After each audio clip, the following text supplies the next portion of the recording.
Hi every one. ഇന്ന് നമ്മൾ discuss ചെയ്യുന്നത് class 5th basic science chapter 2 question answers ആണ്. First question, what are communicable diseases? Communicable diseases are those which spread from one person to others. നമ്മൾ പഠിച്ചു communicable disease എന്ന് വെച്ചാൽ ഒരാളിൽ നിന്ന് മറ്റൊരാളിലേക്ക് പകരുന്ന അസുഖത്തിനെയാണ് പറയുന്നത്. Question 2, what is A pandemic? When communicable diseases spread to other countries or continents and affect a large number of people, it is called a pandemic. അപ്പോൾ ഈ പകരുന്ന അസുഖങ്ങൾ കമ്മ്യൂണിക്കബിൾ ഡിസീസസ് സ്പ്രെഡായിട്ട് വേറെ രാജ്യങ്ങളിലോട്ടും വേറെ ഭൂഖണ്ഡങ്ങളിലോട്ടും പോയിട്ട് കുറേ ആൾക്കാരെ എഫക്റ്റ് ചെയ്യുമ്പോൾ അവർക്കൊക്കെ ഈ അസുഖം വരുമ്പോഴാണ് നമ്മളതിനെ പാൻഡമിക് അഥവാ മഹാമാരി എന്ന് വിളിക്കുന്നത്. കുറച്ച് എക്സാമ്പിൾസ് എന്തൊക്കെയാണ്? Smallpox, tuberculosis, plague, COVID-19 etcetera are some of the pandemics that we have survived. നമ്മൾ അതിജീവിച്ചിട്ടുള്ള കുറച്ച് പാൻഡമിക്സ് ആണ് smallpox, tuberculosis, plague, COVID-19. Next question, are we more likely to get affected when we come into contact with someone who is sick? ഒരു അസുഖമുള്ള ആളുടെ അടുത്ത് പോയാൽ നമുക്ക് അസുഖം വരാനുള്ള ചാൻസസ് കൂടുതലാണോ, സാധ്യത കൂടുതലാണോ? ആണല്ലേ. അപ്പോൾ നമ്മൾ ആൻസർ ആയിട്ട് എഴുതും yes, we are more likely to get affected when we come into contact with someone who is sick because the disease causing microorganisms can enter our body and make us sick. അപ്പോൾ അസുഖമുള്ള ഒരാളുടെ അടുത്തോട്ട് പോയാൽ അവർക്ക് അസുഖമുണ്ടാക്കിയ സൂക്ഷ്മജീവികൾ നമ്മുടെ ബോഡിയിലോട്ടും കയറിയിട്ട് നമുക്കും അസുഖമുണ്ടാക്കാനുള്ള സാധ്യത വളരെ കൂടുതലാണ്. അതുകൊണ്ടാണ് നമ്മൾ അസുഖമുള്ള ആളുടെ അടുത്ത് നിന്ന് കുറച്ച് മാറി നിൽക്കാൻ, അതായത് കമ്മ്യൂണിക്കബിൾ ഡിസീസ് ആണെങ്കിൽ മാത്രമാണ്. വേറെ ഡയബറ്റീസ് ഒക്കെ പോലെയുള്ള അസുഖമാണെങ്കിൽ നമ്മൾ അടുത്ത് പോയിരുന്നാലും നമുക്ക് പകരില്ല. പക്ഷേ കോമൺ കോൾഡ് അല്ലെ കോവിഡ് പോലെയുള്ള അസുഖത്തിലൊക്കെ നമ്മൾ അസുഖമുള്ള ആളുടെ അടുത്ത് നിന്ന് മാറി നിൽക്കാനാണ് ശ്രമിക്കുക. Next question, what causes communicable diseases? എന്താണ് ഈ കമ്മ്യൂണിക്കബിൾ ഡിസീസ് ഉണ്ടാക്കുന്നത്? Most communicable diseases are caused by microorganisms അല്ലേ, സൂക്ഷ്മജീവികളാണ് ഉണ്ടാക്കുന്നത്. എക്സാമ്പിൾസ് എന്തൊക്കെയാണ്? ബാക്ടീരിയ, വൈറസ്, ഫംഗൈ, ഇവരെയൊക്കെ കൂട്ടത്തിൽ വിളിക്കുന്ന പേരാണ് pathogens. Because they cause diseases. Pathogens എന്നുള്ള പേര് വരുന്നത് അവർ അസുഖം ഉണ്ടാക്കുന്നത് കൊണ്ടാണ് വരുന്നത്. അപ്പോൾ കമ്മ്യൂണിക്കബിൾ ഡിസീസസ് ഉണ്ടാക്കുന്നത് മൈക്രോ ഓർഗാനിസംസ് ആണ്. മൈക്രോ ഓർഗാനിസംസിൻ്റെ എക്സാമ്പിൾസ് ആണ് ബാക്ടീരിയ, വൈറസ്, ഫംഗൈ. ഇവരെയൊക്കെ പാത്തജൻസ് എന്നാണ് വിളിക്കുന്നത്, കാരണം ഇവർ അസുഖം ഉണ്ടാക്കുന്നത് കൊണ്ട്. അടുത്ത question, are all microorganisms harmful? എല്ലാ മൈക്രോ ഓർഗാനിസംസും ഹാംഫുൾ ആണോ, മോശമാണോ? അല്ലേ. No, not all microorganisms are harmful. There are many beneficial, ഉപയോഗപ്രദമായ bacteria in our body that help in digestion and absorption of our food. നമ്മുടെ ബോഡിക്കകത്ത് വളരെ ഉപകാരപ്രദമായ ബാക്ടീരിയാസ് ഉണ്ടല്ലേ, അത് നമ്മുടെ ദഹനത്തിനും ഭക്ഷണത്തിലെ ന്യൂട്രിയൻസ് നമ്മുടെ ബോഡിയിലോട്ട് അബ്സോർബ് ചെയ്യാനും വലിച്ചെടുക്കാനൊക്കെ സഹായിക്കുന്ന ബാക്ടീരിയാസാണ്. അടുത്ത question, give an example of how micro organisms can be useful to us? Micro organisms നമുക്ക് യൂസ്ഫുൾ ആവുന്ന കുറച്ച് സന്ദർഭങ്ങൾ പറയാനാണ് പറയുന്നത്. ഒന്ന് എന്താണ്? One example is that dosa batter is fermented by certain bacteria. ദോശമാവ് പൊളിപ്പിക്കുന്നത് ബാക്ടീരിയ ആണ്. പിന്നെന്താ? Bacteria and fungi also break down organic matter and add to the soil. ബാക്ടീരിയയും ഫംഗൈയും ഒക്കെ ഈ ജൈവ അവശിഷ്ടങ്ങളെ ബ്രേക്ക് ഡൗൺ ചെയ്ത് കുഞ്ഞു കുഞ്ഞു കഷ്ണങ്ങളാക്കിയിട്ട് മണ്ണിലോട്ട് ചേർക്കുകയും ചെയ്യും. ഇത് രണ്ട് എക്സാമ്പിൾസ് ആണ് നമുക്ക് മൈക്രോ ഓർഗാനിസംസ് അഥവാ സൂക്ഷ്മജീവികൾ ഉപയോഗപ്രദമാകുന്ന രണ്ട് സന്ദർഭങ്ങൾ. അടുത്ത question, name 2 types of fungi that we are familiar with? നമുക്ക് പരിചിതമായ രണ്ട് ഫംഗൈ ഏതൊക്കെയാണ്? ബ്രെഡ് മോൾഡും പിന്നെ black mould found on clothes അല്ലേ, റൊട്ടിയിലൊക്കെ വരുന്ന പൂപ്പലും പിന്നെ തുണികളിൽ കരിമ്പനടിക്കുന്ന ആ ഒരു ഇതും ഫംഗൈ ആണ്. അടുത്ത ക്വസ്റ്റ്യൻ ആണ്, why do we cover our nose and mouth with a handkerchief when we cough or sneeze? ചുമയ്ക്കുമ്പോഴും തുമ്മുമ്പോഴും എന്തിനാണ് മൂക്കും വായും ഒക്കെ ഹാൻഡ്കർച്ചിഫ് വെച്ച് പൊത്തിപ്പിടിക്കുന്നത്?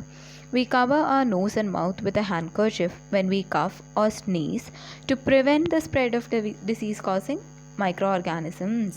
അപ്പോൾ ഈ നമുക്ക് അസുഖം വരുത്തുന്ന സൂക്ഷ്മജീവികളുടെ പകർച്ച നിരോധിക്കാൻ വേണ്ടിയിട്ടാണ് നമ്മൾ വായും മുഖമൊക്കെ പൊത്തിപ്പിടിക്കുന്നത്. To prevent the spread of disease causing microorganisms. അടുത്ത ക്വസ്റ്റ്യൻ എന്താണ്? What are vectors? വെക്ടേഴ്സ് എന്താണ്?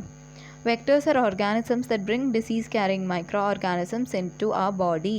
നമ്മുടെ ബോഡിയിലോട്ട് അസുഖം പരത്തുന്ന മൈക്രോ ഓർഗാനിസത്തിനെ കൊണ്ടുവരുന്നവരെയാണ് നമ്മൾ വെക്ടേഴ്സ് എന്ന് വിളിക്കുന്നത്.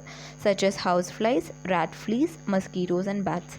ഈച്ച, എലിയുടെ മേളിൽ ഉണ്ടാവുന്ന ചെള്ള്, കൊതുക്, വവ്വാൽ ഇവരൊക്കെ വെക്ടേഴ്സിൻ്റെ എക്സാമ്പിൾസ് ആണ്. Question: name 2 ways through which disease causing microorganisms can enter the human body.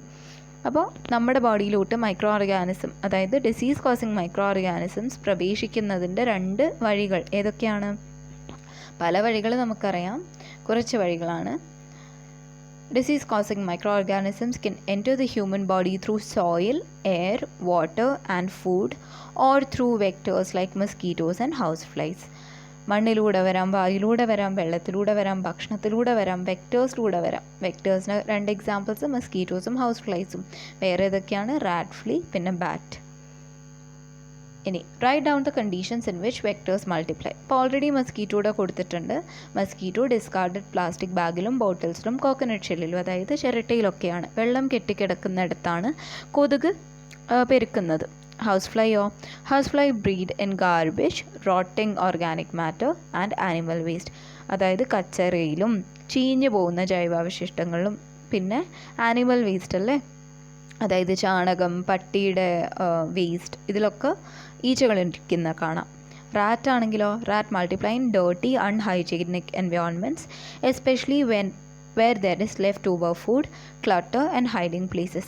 അപ്പോൾ എലികൾ പെരുകുന്നത് വൃത്തിഹീനമായ സ്ഥലങ്ങളിലും ഭക്ഷണം ബാക്കിയുള്ള സ്ഥലങ്ങളിൽ, പിന്നെ കുറേ കച്ചറ കൂടി കിടക്കുന്നിടങ്ങളിൽ, പിന്നെ ഒളിക്കാൻ ഉള്ള സ്ഥലമുള്ളിടത്തൊക്കെയാണ് എലികൾ പെരുകുന്നത്. അടുത്ത question: what can we do to control vectors? ഈ വെക്ടേഴ്സിനെ കൺട്രോൾ ചെയ്യാൻ നമുക്ക് ചെയ്യാൻ പറ്റുന്ന കുറച്ച് കാര്യങ്ങൾ എന്തൊക്കെയാണ്? To control vectors we can eliminate breeding conditions such as avoiding waterlogging, removing grass and weeds and cleaning drains. അപ്പോൾ ബ്രീഡിംഗ് കണ്ടീഷൻസ് എലിമിനേറ്റ് ചെയ്യുക, അവർക്ക് പെരുക്കാനുള്ള ഒരു സാഹചര്യം ഒഴിവാക്കുക. അതെന്താന്ന് വെച്ചാൽ വെള്ളം കെട്ടിക്കിടക്കുന്നത് ഒഴിവാക്കുക, വേണ്ടാത്ത പുല്ലുകളും വീടുകളും, അതായത് അനാവശ്യമായ ചെടികളൊക്കെ പിഴുതു മാറ്റുക, ഡ്രെയിൻസൊക്കെ ക്ലീൻ ചെയ്യുക.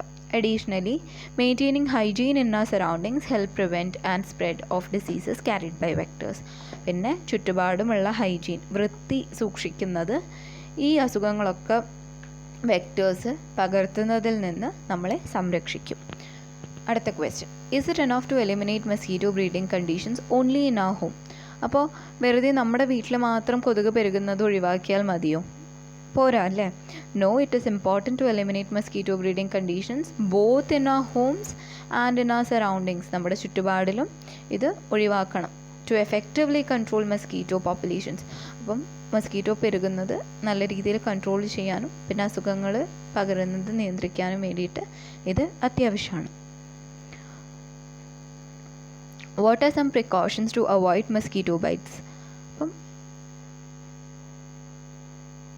കൊതുക് കടി ഒഴിവാക്കാനുള്ള കുറച്ച് വഴികൾ എന്തൊക്കെയാണ്? Precautions to avoid mosquito bites include keeping doors and windows closed in the evening, using mosquito nets, electric bats, wearing long sleeve clothing and using mosquito repellents. അപ്പോൾ ജനലും വാതിലും അടച്ചു വയ്ക്കുക വൈകുന്നേര സമയങ്ങളിൽ. പിന്നെ കൊതുക് വല ഉപയോഗിക്കുക, കൊതുകിനെ കൊല്ലാനുള്ള ഇലക്ട്രിക് ബാറ്റ് യൂസ് ചെയ്യുക, ലോങ് സ്ലീവ് ആയിട്ടുള്ള ക്ലോത്ത്സ് ധരിക്കുക, പിന്നെ മസ്കിറ്റോ റെപ്പല്ലൻസ് അല്ലെങ്കിൽ മസ്കിറ്റോ കോയിൽസ് ഇതൊക്കെ ഉപയോഗിക്കുക.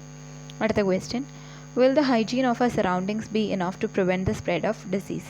നമ്മുടെ ചുറ്റുപാടുമുള്ള ഹൈജീൻ മാത്രം മതിയോ അസുഖം പകരുന്നത് നിർത്തിവെക്കാനായിട്ട്? Maintaining hygiene in our surroundings is important. ചുറ്റുപാടിലെ ഹൈജീൻ മെയിൻറ്റെയിൻ ചെയ്യുന്നത് ഇമ്പോർട്ടൻ്റ് ആണ്, പക്ഷേ പേഴ്സണൽ ഹൈജീൻ കൂടെ നമ്മൾ നോക്കണം അല്ലേ, സ്വയം വൃത്തിയായിട്ട് ഇരിക്കണം. അടുത്ത question: how can we prevent diseases that spread through food and water? ഭക്ഷണത്തിലൂടെയും വെള്ളത്തിലൂടെയും പകരുന്ന അസുഖങ്ങൾ എങ്ങനെ പ്രിവെൻറ്റ് ചെയ്യാം? To prevent diseases that spread through food and water, we should wash fruits and vegetables before use, keep food items covered and drink boiled water. നമ്മൾ പച്ചക്കറിയും പഴങ്ങളും ഉപയോഗിക്കുന്നതിന് മുമ്പ് കഴുകണം, പിന്നെ ഭക്ഷണ സാധനങ്ങളൊക്കെ മൂടി വയ്ക്കണം, പിന്നെ തിളപ്പിച്ചാറിയ വെള്ളം മാത്രം കുടിക്കുക. Next question: how can we prevent diseases that spread through air and contact? വായുവിലൂടെയും മറ്റൊരാളുമായിട്ടുള്ള സമ്പർക്കത്തിലൂടെയും പകരുന്ന ഡിസീസസിനെ എങ്ങനെ നിയന്ത്രിക്കാം? To prevent diseases that spread through air and contact, we should avoid contact with sick people, not use their handkerchiefs of clothes, use masks and maintain personal hygiene. അപ്പോൾ അസുഖമുള്ള ആളുമായിട്ടുള്ള സമ്പർക്കം ഒഴിവാക്കുക, അവരുടെ ഹാൻഡ് കർച്ചീഫോ വസ്ത്രങ്ങളോ ഉപയോഗിക്കാതിരിക്കുക, മാസ്ക് ഉപയോഗിക്കുക, പിന്നെ സ്വയം വൃത്തിയായിട്ടിരിക്കുക. അടുത്ത ക്വസ്റ്റ്യൻ എന്താണ്? How can we prevent diseases that spread through soil and sewage? അപ്പോൾ മണ്ണിലൂടെയും ഈ വൃത്തികെട്ട വെള്ളത്തിലൂടെയൊക്കെ പകരുന്ന ഡിസീസസ് എങ്ങനെ പ്രിവെൻറ്റ് ചെയ്യാം? To prevent diseases that spread through soil and sewage, we should use footwear, ചെരുപ്പ് ധരിക്കണം. Avoid contact of wounds with sewage. നമ്മുടെ ബോഡിയിൽ വല്ല പൊട്ടലുകളോ പോറലുകളോ ഉണ്ടെങ്കിൽ അത് ഈ വൃത്തികെട്ട വെള്ളത്തിൽ പോയി തട്ടാതിരിക്കാൻ ശ്രമിക്കണം. And wash hands and legs with soap if they get dirty. അപ്പോൾ കാലിലും കയ്യിലൊക്കെ അഴുക്കായാൽ സോപ്പിട്ട് കഴുകി വൃത്തിയാക്കണം. അടുത്ത question, what can you do to ensure that your home, school and washrooms are clean to prevent disease? എങ്ങനെയാണ് നമുക്ക് ഉറപ്പ് വരുത്താൻ പറ്റുക നമ്മുടെ വീടും സ്കൂളും വാഷ്റൂംസൊക്കെ ക്ലീൻ ആണെന്ന്, അസുഖം വരാതിരിക്കാൻ ക്ലീൻ ആണെന്ന് എങ്ങനെയാണ് ഉറപ്പ് വരുത്താൻ പറ്റുക? To ensure cleanliness, regularly clean and disinfect surfaces. എപ്പോഴും ക്ലീൻ ചെയ്തുകൊണ്ടിരിക്കണം, പിന്നെ ഡിസ്ഇൻഫെക്റ്റ് ചെയ്യണം അല്ലേ? നമ്മൾ സാനിറ്റൈസറും നമ്മൾ ലൈസോൾ പോലത്തെ ലിക്വിഡൊക്കെ ഇട്ടിട്ട് എപ്പോഴും ക്ലീൻ ചെയ്യണം. Dispose of water waste properly. അപ്പം വേസ്റ്റൊക്കെ നല്ല രീതിയിൽ ഡിസ്പോസ് ചെയ്യണം, നല്ല രീതിയിൽ കൊണ്ട് കളയണം, അവിടെ എവിടെയും കൊണ്ടിടാൻ പാടില്ല. കീപ് വാഷ്റൂംസ് ക്ലീൻ, വാഷ്റൂമൊക്കെ എപ്പോഴും ക്ലീനായി സൂക്ഷിക്കുക, പിന്നെ സ്വയം വൃത്തിയായിട്ടിരിക്കുക. Maintain personal hygiene. അടുത്ത question, do communicable diseases effect only humans? ഹ്യൂമൻസിന് മാത്രമാണോ കമ്മ്യൂണിക്കബിൾ ഡിസീസസ് വരുന്നത്? അല്ല. No communicable diseases also affect animals and plants. ആനിമൽസിനെയും പ്ലാന്റ്സിനെയും ബാധിക്കുന്നുണ്ട്. For example, lumpy skin disease in cattle. അപ്പം കാറ്റിൽസിൻ്റെ മേലെ വരുന്ന പൊന്തി ഇരിക്കുന്ന ഒരു skin disease. Canine distemper in dogs, പട്ടിക്കൊക്കെ വരുന്ന പേ എന്ന അസുഖം. സ്വൈൻ ഫ്ലൂ ഇൻ പിഗ്സ്, പന്നിപ്പനി. Bird flu. Brown leaf spot disease in rice, brown കുത്തുകുത്ത് വരിക ഇലകളിലൊക്കെ. Mosaic disease in pea plants, pea പ്ലാന്റിൻ്റെ ഇലകളിൽ വരുന്ന മൊസൈക്ക് പോലത്തെ pattern. Bud rot of coconut ട്രീയുടെ തെങ്ങിൻ്റെ മേലെയുള്ള ഭാഗം ഇല്ലാതാവുക. അടുത്തത്, which of these are good health habits? Tick them. അപ്പോൾ wash hands only after meals, അത് മോശം ഹാബിറ്റാണ്, അതിന് മുമ്പും നമ്മൾ ഹാൻഡ് ക്ലീൻ ചെയ്യണം. Brush teeth every night after meals, അതും ഒരു നല്ല ഹാബിറ്റാണ്. Do not trim the nails of feet and hands, കയ്യിലെയും കാലിലും ഒക്കെ നഖം മുറിക്കാതിരിക്കുക, അതൊരു മോശം ഹാബിറ്റാണ്. Use footwear when walking outside, എപ്പോഴും ചെരുപ്പ് ധരിച്ച് പുറത്ത് നടക്കണം അല്ലേ, അത് നല്ല ഹാബിറ്റാണ്. Eat fruits that are gnawed by birds, അപ്പോൾ ബേർഡ്സ് കൊത്തിയ ഫ്രൂട്ട്സ് കഴിക്കുക, അതൊരു മോശം ഹാബിറ്റാണ്. Do not consume snacks and drinks kept open, തുറന്നു വെച്ചിരിക്കുന്ന ഭക്ഷണ സാധനങ്ങൾ കഴിക്കാതിരിക്കുക, അതൊരു നല്ല ഹാബിറ്റാണ്. സ്പിറ്റ് ഇൻ പബ്ലിക് പ്ലേസിൽ തുപ്പുക, അതൊരു മോശം ഹാബിറ്റാണ്. ബേത്ത് ഡെയിലി, എല്ലാ ദിവസവും കുളിക്കുക, അതൊരു നല്ല ഹാബിറ്റാണ്. അടുത്ത question, what is natural immunity? അതായത് നാച്ചുറൽ ഇമ്മ്യൂണിറ്റി എന്താണ്? Natural immunity is the body's natural ability to control and fight pathogens once they enter the body. This ability varies from person to person. നമ്മൾ ജനിക്കുമ്പോൾ തന്നെ നമ്മുടെ അകത്തുണ്ടാകുന്ന immunity, അല്ലെങ്കിൽ നമ്മൾ ഉണ്ടാക്കി എടുക്കുന്ന സ്വാഭാവികമായിട്ട് നമ്മുടെ ഒരു മനുഷ്യനിൽ കണ്ടുവരുന്ന ഇമ്മ്യൂണിറ്റിയാണ് നാച്ചുറൽ ഇമ്മ്യൂണിറ്റി എന്ന് പറയുന്നത്. Natural immunity is the body's natural ability to control and fight pathogens.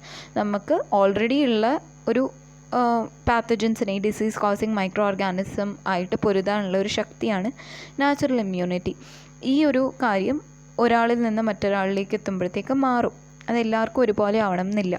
അടുത്ത question, what is acquired immunity? നമ്മൾ നേടിയെടുക്കുന്ന ഇമ്മ്യൂണിറ്റിയാണ് എക്വയർഡ് ഇമ്മ്യൂണിറ്റി എന്ന് പറയുന്നത് അല്ലേ. Acquired immunity is the immunity developed by taking vaccinations against certain diseases for which the body cannot develop natural immunity such as polio and hepatitis B. Polio, hepatitis B എന്ന പോലെയുള്ള അസുഖങ്ങൾക്കെതിരെ നമുക്ക് natural immunity ഒന്നും ഇല്ല. അപ്പോൾ അതിന് വേണ്ടിയിട്ട് നമ്മൾ എന്തെടുക്കും? പ്രതിരോധ കുത്തിവയ്പ്പുകൾ അഥവാ വാക്സിനേഷൻ എടുക്കും. അങ്ങനെ വാക്സിനേഷൻ എടുത്ത് കിട്ടുന്ന ഇമ്മ്യൂണിറ്റിയാണ് നമ്മൾ എക്വയർഡ് ഇമ്മ്യൂണിറ്റി, നമ്മൾ നേടിയെടുക്കുന്ന ഇമ്മ്യൂണിറ്റിയാണിത്. ഓക്കെ, അടുത്ത ക്വസ്റ്റ്യൻ എന്താ? Which diseases should be vaccinated against? ഏതൊക്കെ ഡിസീസിന് അഗെയിൻസ്റ്റ് ആയിട്ടാണ് വാക്സിനേഷൻ എടുക്കേണ്ടത്? Polio, hepatitis B, small pox, plague, അങ്ങനെ പല പല അസുഖങ്ങൾക്കെതിരെ നമ്മൾ വാക്സിനേഷൻ എടുക്കണം. അടുത്ത question, which are the mandatory vaccines to be taken by the age of 16? 16 വയസ്സിനകത്ത് എടുക്കേണ്ട വാക്സിൻസ് ഏതൊക്കെയാണ്? BCG, bacillus Calmette Guerin, OPV, oral polio vaccine, Hep B, hepatitis B, FIPV, polio vaccine fractional dose, RVV, rota virus vaccine, PCV pneumococcal conjugate vaccine, MR measles rubella vaccine, DPT diphtheria pertussis tetanus vaccine, TD tetanus diphtheria vaccine. അപ്പോൾ ഇതിനെക്കുറിച്ചൊക്കെ കൂടുതൽ അറിയാൻ വേണ്ടിയിട്ട് നമ്മൾ class എടുത്ത video, അതായത് class explanation video കാണുക, കൂടുതൽ നമുക്ക് മനസ്സിലാക്കാൻ പറ്റും. അടുത്ത question, what can we do to spread awareness about the transmission of diseases and methods of prevention? മറ്റുള്ളവരെ അറിയിക്കാൻ വേണ്ടിയിട്ട് ഈ അസുഖങ്ങളെക്കുറിച്ചും ഇതൊക്കെ എങ്ങനെ നിരോധിക്കാം, നമുക്ക് നിയന്ത്രിക്കാം എന്നതിനെക്കുറിച്ചുള്ള അവെയർനെസ് സ്പ്രെഡ് ചെയ്യാൻ നമുക്ക് എന്തൊക്കെ ചെയ്യാൻ പറ്റും? We can use various methods such as drama, puppetry, cartoons, posters അല്ലേ. ഡ്രാമ ചെയ്യാം, പപ്പറ്റ്റി ഷോ, അതായത് ബൊമ്മ കൊണ്ടുള്ള കളികൾ, കാർട്ടൂൺ, പോസ്റ്റേഴ്സ്, ഇതൊക്കെ ഉപയോഗിച്ചിട്ട് നമുക്ക് അവെയർനെസ് ഉണ്ടാക്കിയെടുക്കാം. അടുത്ത ക്വസ്റ്റ്യൻ എന്താണ്? Do you agree that personal and social hygiene are important in preventing communicable diseases? നിങ്ങൾ അഗ്രി ചെയ്യുന്നുണ്ടോ? സ്വയം വൃത്തിയും സമൂഹത്തിലെ വൃത്തിയൊക്കെ ഈ കമ്മ്യൂണിക്കബിൾ ഡിസീസസ് പകരുന്നത് പ്രിവെൻറ്റ് ചെയ്യാൻ ആവശ്യമാണെന്ന്? Yes, personal and social hygiene are important in preventing communicable diseases. എന്തുകൊണ്ട്? Because they help reduce and spread of pathogens and maintain healthy environment. അപ്പോൾ വൃത്തിയായിരിക്കുന്ന സ്ഥലത്ത് പാത്തജൻസ് സ്പ്രെഡ് ചെയ്യുന്നത് വളരെ കുറവായിരിക്കും, പിന്നെ നമുക്ക് ഹെൽത്തി ആയിട്ടിരിക്കാനും സാധിക്കും. അടുത്ത question, do you agree with the following precautions to control vector borne diseases? അപ്പം വെക്ടർ ഉണ്ടാക്കുന്ന അസുഖങ്ങൾ പ്രിവെൻറ്റ് ചെയ്യാൻ താഴെ കൊടുത്തിരിക്കുന്ന പ്രിക്കോഷൻസിനോട് നിങ്ങൾ അഗ്രി ചെയ്യുന്നുണ്ടോ? Eliminate conditions that cause sewage accumulations. ശരിയാണല്ലേ, വെള്ളം കെട്ടിക്കിടക്കുന്ന, വൃത്തികെട്ട വെള്ളം കെട്ടിക്കിടക്കുന്ന ഒരു അവസ്ഥ ഇല്ലാതാക്കാൻ, അത് നല്ലൊരു കാര്യമാണ്. Dispose of garbage and public places. കച്ചറ പബ്ലിക്കായിട്ട് വലിച്ചെറിയുക, അതൊരു മോശം ഹാബിറ്റാണ്, അല്ലെങ്കിൽ ഒരു മോശം വേ ഓഫ് കൺട്രോളിംഗ് ആണല്ലേ. If water retention is unavoidable, breed fish such as guppy and gambusia. Guppy, gambusia പോലുള്ള ഫിഷസിനെ ബ്രീഡ് ചെയ്ത് കഴിഞ്ഞാൽ കെട്ടിക്കിടക്കുന്ന വെള്ളത്തിൽ അവിടെയുള്ള ബാക്ടീരിയാസിനൊക്കെ ഇവർ ഇല്ലാതാക്കും. അപ്പോൾ അതൊരു നല്ല കാര്യമാണ്. Food items need not be kept covered. ഭക്ഷണ സാധനങ്ങൾ കവർ ചെയ്യാതെ വെക്കുക, അതൊരു മോശം കാര്യമാണ്. Use food items only after washing. അതൊരു നല്ല കാര്യമാണല്ലേ, വാഷ് ചെയ്തിട്ട് മാത്രമേ ഭക്ഷണ സാധനങ്ങൾ ഉപയോഗിക്കാൻ പാടുള്ളൂ. Drink boiled water. തിളപ്പിച്ചാറിയ വെള്ളം കുടിക്കുക, അതൊരു നല്ല കാര്യമാണ്. Keep the house and surroundings clean. അതും ഒരു നല്ല കാര്യമാണ്. ചുറ്റുപാടും വീടൊക്കെ വൃത്തിയായിട്ട് സൂക്ഷിക്കുക. Practise proper waste disposal at source. അപ്പം ശരിയായ രീതിയിൽ വേസ്റ്റ് കളയുക, അതും ഒരു നല്ല കാര്യമാണ്. അടുത്ത ക്വസ്റ്റ്യൻ എന്താ? What are the conditions in which mosquitoes multiply? അപ്പോൾ നമ്മൾ ഓൾറെഡി ഒരു ടേബിളായിട്ട് ഇത് പഠിച്ചു, എന്നാലും ഒന്ന് നോക്കാം. Mosquitoes breed in discarded plastic bags, bottle, coconut shell and stagnant water. വെള്ളം കെട്ടിക്കിടക്കുന്ന എല്ലായിടത്തും മസ്കീറ്റോ ഉണ്ടാവും. പ്ലാസ്റ്റിക് ബാഗ് ആയിക്കോട്ടെ, ബോട്ടിൽ ആയിക്കോട്ടെ, ചിരട്ട ആയിക്കോട്ടെ. What are the conditions in which houseflies multiply? Houseflies multiply in conditions where there is decaying organic matter, ചീഞ്ഞു പോകുന്ന ഓർഗാനിക് മാറ്റർ, മരമായിക്കോട്ടെ, ഭക്ഷണമായിക്കോട്ടെ, such as garbage and food waste. പിന്നെന്താ? What are the conditions in which rats multiply? Rats multiply in areas with available food sources and shelter. ഭക്ഷണവും അവർക്ക് താമസിക്കാൻ ഇടവുണ്ടെങ്കിൽ അവിടെ റാറ്റ്സ് പെരുകും. സച്ച് ആസ് ഗാർബേജ് ഡംപ്സ്, കച്ചറ ഇട്ടേക്കുന്ന സ്ഥലങ്ങൾ, പിന്നെ പുവർലി മെയിൻറ്റെയിൻഡ് ബിൽഡിങ്സ്, ആരുമില്ലാത്ത വൃത്തിഹീനമായി കിടക്കുന്ന ബിൽഡിങ്ങിനകത്തൊക്കെ റാറ്റ്സിനെ നമുക്ക് കാണാൻ സാധിക്കും. അപ്പോൾ ഈ കുറച്ച് ക്വസ്റ്റ്യൻ ആൻസേഴ്സ് നമുക്ക് ഈ ചാപ്റ്റർ കൂടുതൽ മനസ്സിലാക്കാൻ സഹായിക്കും അല്ലേ. ഈ ക്വസ്റ്റ്യൻ ആൻസേഴ്സൊക്കെ നല്ലപോലെ പഠിച്ചു കഴിഞ്ഞാൽ എക്സാംസിന് ചോദിക്കുമ്പോൾ ആൻസർ ചെയ്യാൻ എളുപ്പമായിരിക്കും. അപ്പോൾ ഇത്രയേ ഉള്ളൂ ഇന്നത്തെ ക്ലാസ്. Thank you, by.